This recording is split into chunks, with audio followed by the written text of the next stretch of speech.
Hi everyone. সকালবেলায় ঘুম থেকে উঠে সবার প্রথম কাজ হচ্ছে বিছানাটা গুছিয়ে নেওয়া, তো সেটা করে নিলাম। তারপর চলে গেছিলাম ব্রেকফাস্ট বানাতে।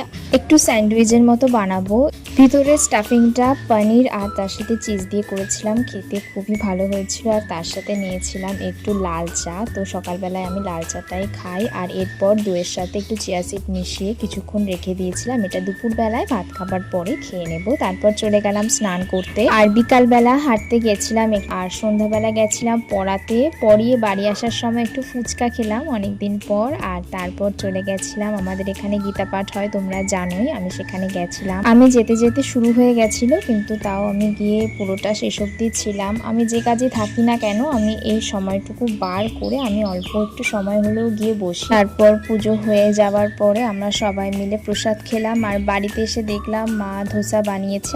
So that's it for today. আবারও দেখা হচ্ছে পরের ভিডিওতে। তোমরা সবাই ভালো থেকো।